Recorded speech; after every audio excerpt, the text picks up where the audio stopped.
She heard it through the dining room wall. The wall between the small parlor and the dining room at Ashworth Hall was not thick. It had been built in the last century by a duke who valued symmetry over substance, and the plaster was thin enough that sound passed through it the way light passes through muslin, not clearly, not completely, but enough. Enough to hear the clink of glasses, enough to hear the particular cadence of the dowager's voice when she was making a point she considered irrefutable. Enough to hear, with absolute clarity, the 5 words that the Duke of Ashworth spoke to his mother on a Tuesday evening in November, 3 months after his wedding. "She is nothing to me." Helena Ashworth, Helena Morley, as she had been before the ring and the register and the chapel and the breakfast where 40 guests had drunk to her health while her husband looked at a point above her head, stood in the small parlor with a book she had been reading and a cup of tea she had been drinking and a life she had been trying, with considerable effort and diminishing success, to build. Oh, and she heard her husband say the words that confirmed what she had suspected since the wedding night, that she was furniture. Expensive, well-chosen, appropriately positioned furniture, selected by his mother for compatibility with the existing arrangement, and installed in the house with the same care one might give to a sideboard, ensuring it was level, ensuring it did not clash with the wallpaper, and then forgetting about it entirely. She set down the book. She set down the tea. She stood very still for a moment, in the way that people stand still when the ground has shifted beneath them and they are waiting to see whether it will settle or open, and then she did something that surprised even herself. She did not cry. She did not storm into the dining room and confront him. She did not pack a trunk or write to her father or collapse onto the settee with the theatrical devastation that the moment might have warranted. She walked to the writing desk in the corner of the parlor, sat down, and began making a list. The list was practical. It contained the following items: the household accounts, which the dowager currently controlled, the tenants on the northern estate, whom Helena had not yet been permitted to visit, the library, which contained 400 volumes she had not yet catalogued, the kitchen garden, which had been neglected since the previous duchess's death, and the morning room on the east side of the house, which received the best light, and which no one used because the dowager preferred the west-facing drawing room. Helena looked at the list. She added one more item at the bottom: the connecting door. Then she stood, walked to the bedchamber she shared with her husband, shared in the loosest possible sense. He slept there. She slept there. They occupied the same room the way 2 books occupy the same shelf, present but unrelated, and she locked the connecting door from her side. The lock made a sound. A small, definitive click. The sound of a woman who had heard what she needed to hear and had decided, with the quiet precision that would come to define everything she did from that moment forward, that she would build a life that did not require him. Not as punishment, not as strategy, simply as fact. If she was nothing to him, then she would need nothing from him, and she would begin immediately. The dowager had chosen Helena for the same reasons dowagers always chose: compliance, background, and the absence of any quality that might threaten the existing order. Helena was the second daughter of Viscount Morley, a family of adequate rank and inadequate funds, whose estate in Hampshire produced enough income to maintain appearances and not a shilling more. She was 23. She was pretty in a composed, undemanding way, fair-haired, slender, with the kind of face that people described as pleasant, when they could not think of anything more specific to say. She played the pianoforte. She watercolored. She'd been educated to the precise degree that made a woman conversational without making her argumentative, and she had accepted the Duke's proposal, delivered through her father, without a private word exchanged between them, because her father had told her it was the best she could hope for, and she had believed him because she had been taught to believe her father the way she had been taught to curtsy, automatically, completely, and without examining the mechanism. The Duke of Ashworth was 31. His name was Edmund. He was tall, dark-haired, serious in the way that men are serious when they have inherited responsibility too young and have never learned to set it down.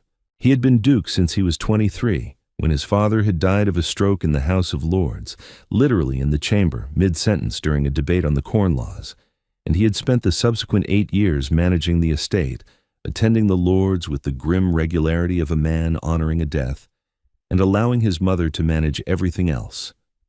Everything else included: the household, the social calendar, the servants, the menus, the correspondence, the tenants, and, as of 3 months ago, his wife. Edmund had not chosen Helena. His mother had chosen Helena. Edmund had agreed to the choice the way he agreed to most of his mother's decisions, with the exhausted compliance of a man who had discovered, over 8 years, that resistance required more energy than surrender and produced worse results. His mother was formidable. His mother was relentless. His mother was, in the particular way of women who have lost their husbands and redirected their entire emotional capacity toward their sons, impossible to refuse without inflicting a wound that Edmund was not willing to inflict. So he had married Helena. He had stood in the chapel and said the words and signed the register and taken her hand. Her hand had been cold, he remembered that, and he had brought her to Ashworth Hall and installed her in the rooms his mother had selected and sat across from her at breakfast every morning for 3 months. And he had not once, in all that time, asked her a single question about herself that was not related to the management of the household. He had said, "She is nothing to me," to his mother, because his mother had asked over dinner whether Helena was becoming a distraction, by which she meant, "Is your wife developing opinions? Is she asking questions? Is she showing signs of becoming a person rather than a fixture?" And Edmund, who was tired and who had been reading a state report since 6 o'clock that morning, and who wanted the conversation to end so he could return to his study, had said the thing that would make his mother stop asking. He had not meant it. Or rather, he had meant it in the way that a man who has never looked at something means it when he says it is not worth looking at. He had not examined his wife. He had not attempted to know her. He had treated her the way his mother treated the household silver, maintained, displayed, and never actually used. "She is nothing to me," was not a judgment. It was a confession of neglect so complete that he had mistaken it for indifference. He did not know she had heard. Helena began the next morning. She rose at 6, an hour before the household, and walked the kitchen garden in the gray November light. The garden had not been tended properly in years. The beds were overgrown, the paths unclear, the herb borders tangled into an undifferentiated mass that a gardener had been trimming into submission rather than managing with purpose. Helena walked every row. She knelt in the cold earth and identified what was growing: rosemary, thyme, sage, lavender gone woody, a patch of mint that had colonized an entire bed. She made notes in the leather notebook she had begun carrying everywhere. At 7, she went to the morning room on the east side. It had been closed, the furniture under sheets, the curtains drawn, but the light, when she pulled back the curtains, was extraordinary.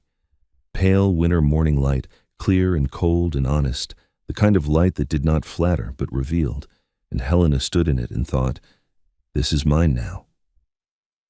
She asked Mrs. Paget, the housekeeper, to have the room opened and cleaned. Mrs. Paget, who had served the household for 16 years and who operated under the dowager's authority with the careful obedience of a woman who understood where power resided, hesitated. "The dowager prefers the west drawing room, Your Grace." "The dowager is welcome to the west drawing room. I should like the east morning room. It has better light." "I will need to consult."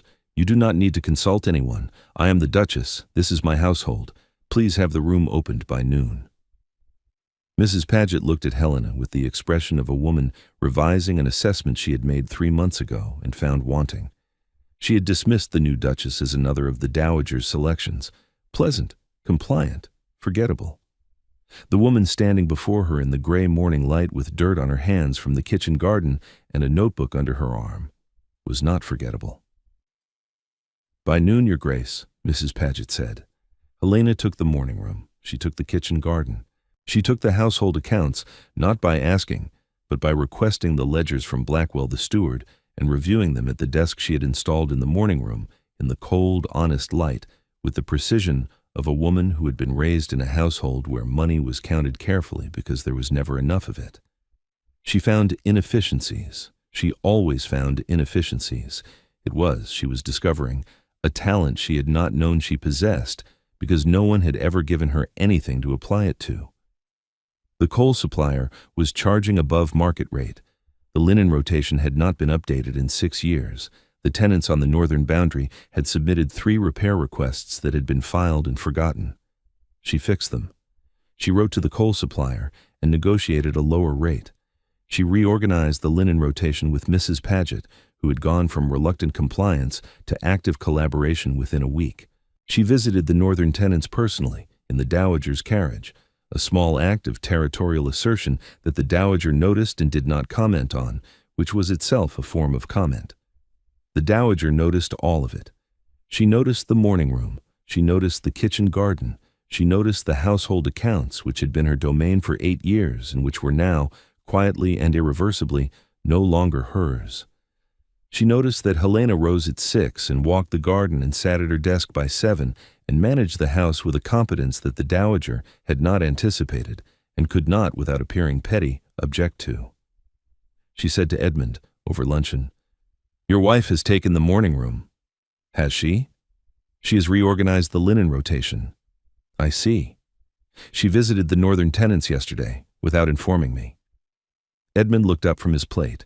He had been eating mechanically, the way he did everything at meals, with the distracted efficiency of a man whose mind was elsewhere, and for the first time, something his mother said about Helena registered as information rather than noise.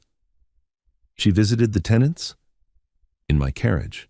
She brought preserves from the kitchen. She promised the Hendersons that their roof would be repaired before Christmas." "Will it?" "She has already spoken to Blackwell about it. He tells me the work will begin next week." Huh? Edmund sat with this. His wife, the woman he had described as nothing 3 weeks ago, had visited tenants he had not visited in months, identified a repair he had not actioned in a year, and arranged for the work to begin within a week. She had done this without asking him, without informing him, without requiring anything from him at all. He noticed for the first time that the connecting door had been locked. He did not try the handle that night. He had not tried the handle any night. Their marriage had been, from the beginning, conducted with the mechanical duty that both of them had been raised to consider sufficient. But he noticed that the door was locked, and noticing it produced a sensation he had not expected. Not irritation, not offense, but curiosity. The lock was new. The lock meant something. The lock was a decision made by a woman he had not credited with the capacity for decisions. He began watching her. Not deliberately, not the way he watched the estate accounts or the proceedings in the Lords, but with the peripheral, almost involuntary attention of a man who has noticed that a piece of furniture he had been ignoring has begun to move. She was at the desk in the morning room by 7 every day. She walked the kitchen garden in the dawn. She met with Mrs. Paget and Blackwell and the head gardener and the cook, and she conducted these meetings with a calm, precise authority that bore no resemblance to the pleasant, compliant woman who had sat across from him at breakfast for 3 months, saying nothing. She still said nothing at breakfast. That had not changed. She sat at the far end of the table and drank her tea and ate her toast and read her notebook, and she did not speak to him unless he spoke first, and he did not speak first because he had never spoken first, and the habit was so deeply established that breaking it felt like breaking a physical object. But she was different. The silence was different. 3 months ago, her silence had been the absence of speech, the quiet of a woman who had nothing to say, or who believed her speech was unwelcome. Now her silence was the presence of choice. She was not failing to speak, she was choosing not to. And the difference, once Edmund saw it, was impossible to unsee. On a Thursday in December, 5 weeks after the wall, Edmund came home from the House of Lords to find the morning room lit and occupied. Helena was at her desk. Blackwell was beside her, pointing to something in the estate ledger. They were discussing the drainage on the southern field, a problem Edmund had been aware of for 2 years and had delegated to Blackwell without resolution. He stood in the doorway and listened.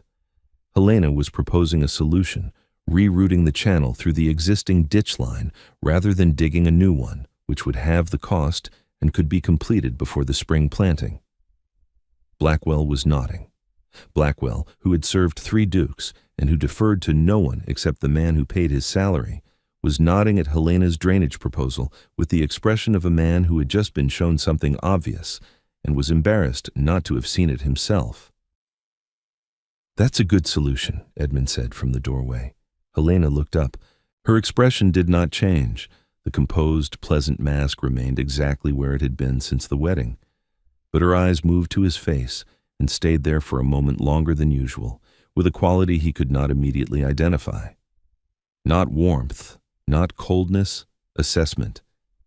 She was measuring him the way she measured the household accounts, looking for what was actually there, not what was supposed to be there. "Thank you," she said. "Blackwell and I have been discussing it." "I can see that." She returned to the ledger. Edmund stood in the doorway a moment longer, then withdrew. He went to his study. He sat at his desk. He looked at the wall between the study and the morning room, the same thin plaster, the same inadequate construction. And he thought about the fact that his wife was on the other side of it, solving problems he had failed to solve, building a life he had not been invited into, and doing all of it with a competence that he had never suspected, because he had never looked. He tried the connecting door that night. It was locked.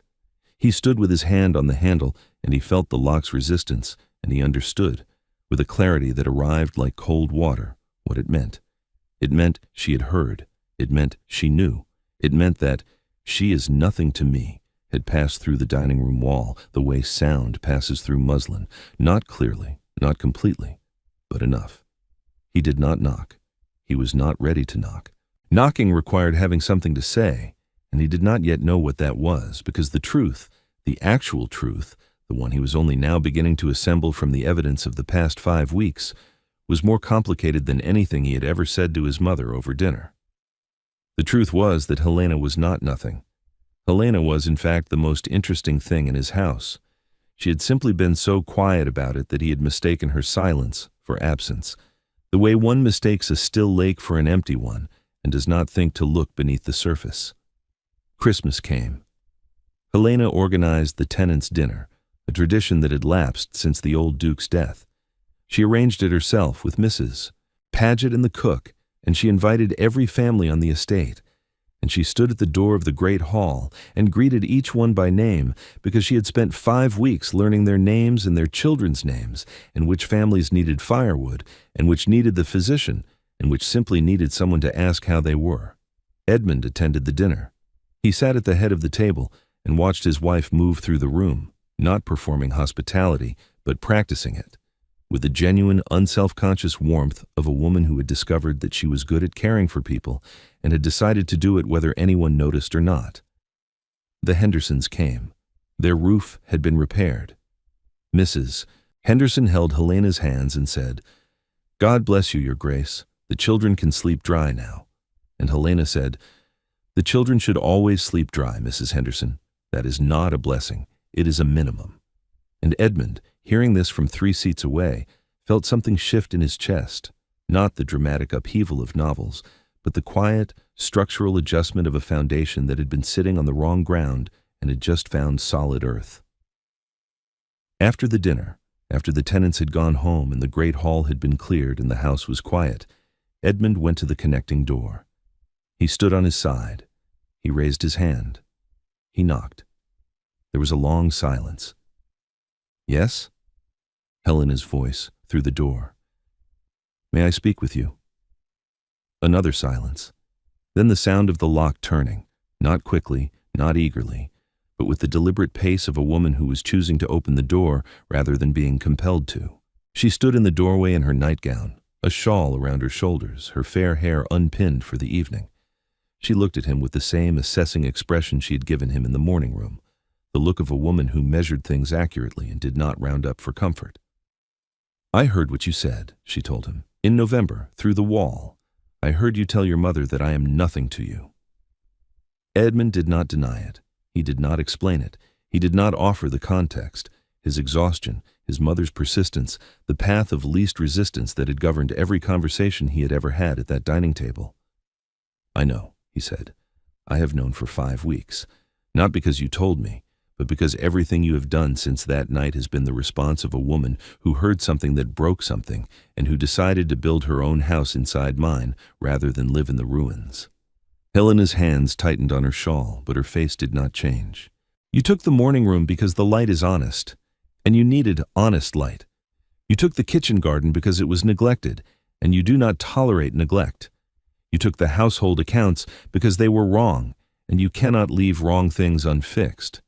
You locked this door because a woman who is nothing to her husband does not owe him the intimacy of an unlocked door. He paused. Everything you have done has been rational and correct, and I have watched all of it, and I have understood too late that the woman I called nothing is the most remarkable person in this house. Helena looked at him for a long time. The connecting door stood open between them, the oak and iron that had separated them for 5 weeks, the physical manifestation of 5 words spoken through a wall. "You said I was nothing," she said. "You said it to your mother while I sat on the other side of a wall reading a book I had been enjoying, drinking tea I had made myself because I did not want to trouble the kitchen in a room I had been given because it was the smallest and the least important and the farthest from anywhere you might actually be. You said I was nothing, and the worst part, the very worst part, is that you did not say it with cruelty. You said it with indifference, as though it were simply true, as though it were not even worth the energy of being unkind about. I know. Indifference is worse than cruelty. Cruelty requires attention. You did not even give me that. I know. And now you are here. Because the tenants' dinner impressed you. Because the drainage solution was clever. Because you have noticed 5 weeks too late that your furniture has opinions and your nothing has a mind. I am here, Edmund said, because I was wrong. Not mistaken, wrong. There is a difference. A mistake is an error of information. Being wrong is an error of character. I did not lack information about you. I lacked the willingness to look, and I am not asking you to forgive that. I'm asking you to leave the door open and let me begin. Helena stood in the doorway, the shawl around her shoulders, the honest light, not the morning room's winter light, but the warmer light of candles, which was forgiving in ways that morning light was not, and which made the space between them look smaller than it was. I will leave the door open, she said, but you will earn the right to walk through it. The morning room is mine, the kitchen garden is mine, the household accounts are mine. The tenants know my name. If you want to know me, you will begin where they began, by paying attention. I will. We shall see. She did not close the door. She left it open, not as an invitation, but as a test, the way she left everything now, precise, deliberate, with consequences attached. Edmund stood on his side of the threshold and looked at his wife, this woman he had married without seeing, dismissed without knowing, and lost without understanding that he had ever had her. And he thought, she is right. She has been right about everything. The morning room and the kitchen garden and the drainage channel and the tenant's roof and the coal supplier and the lock on the door. She has been right about all of it, and I have been wrong, and the only thing left to do is what she said. Pay attention. He began the next morning. He came to the morning room at 7. She was already there. She was always already there, and she looked up from her desk with the composed expression that he was learning to read differently now, not as pleasantness, but as patience, not as compliance, but as the careful, calibrated withholding of a woman who would show herself only to someone who had demonstrated the willingness to look. Good morning, he said. Good morning, she said. He sat in the chair by the window. She returned to her ledger. The morning light, cold, clear, honest, fell across them both, and the silence between them was not the silence of indifference. It was the silence of beginning. The weeks that followed were not redemption. They were education. Edmund came to the morning room every day. He did not speak unless she spoke first. He had learned through 5 weeks of watching her lock a door and build a world without him that his voice was not the thing she needed. His presence was. His attention was. His willingness to sit in a room with her and watch her work and learn the shape of her mind, that was what she required. And he gave it day after day with the patient determination of a man who had been taught by the House of Lords that the most important skill in England was knowing when to listen. He learned. He learned that she was funny, dry, precise, devastating, and that the humor had been buried beneath 3 months of pleasant silence the way the kitchen garden had been buried beneath 3 years of neglect. He learned that she read voraciously and remembered everything and had opinions about land management that were better than Blackwell's. He learned that she wrote letters to her younger sister every week, long, detailed, affectionate letters that she sealed with wax and sent without telling anyone, and that her sister wrote back in a hand so similar to Helena's that the letters looked like conversations with herself. He learned that she had heard him through the wall and had not wept, that she had made a list, that the list had been the scaffolding for a new life built in 5 weeks from the ruins of 5 words. In February, he asked if he might walk the kitchen garden with her. She considered this for a moment, the same assessment, the same measuring, and she said, "You may, but you will need to learn the names of what is growing." He learned the names: rosemary, thyme, sage, the lavender she had pruned back to the wood, the mint she had contained, the new beds she had planted with varieties she had ordered from a nursery in London. He learned that she spoke to the plants, not in the way of eccentrics, but in the way of someone who understood that attention was a form of care, and that care directed at anything living produced results. In March, she unlocked the connecting door. She did not announce it. She did not make a ceremony of it. He discovered it on a Tuesday evening when he reached for the handle out of habit, a habit he had developed, reaching for the locked handle every night, feeling the resistance, accepting it, and the door opened. He stood in the open doorway. She was in bed, reading. She looked up at him over the top of her book. "The door's open," he said. "I'm aware." "Does this mean—" "It means the door's open. What you do with that information is your decision." He stepped through. He sat on the edge of the bed. He looked at her, his wife, the woman he had called nothing, the woman who had heard it through the wall and responded not with tears but with a list. And he said, "Helena, Edmund, you are not nothing." "I know," she said. "I have always known. You are the one who needed to learn it."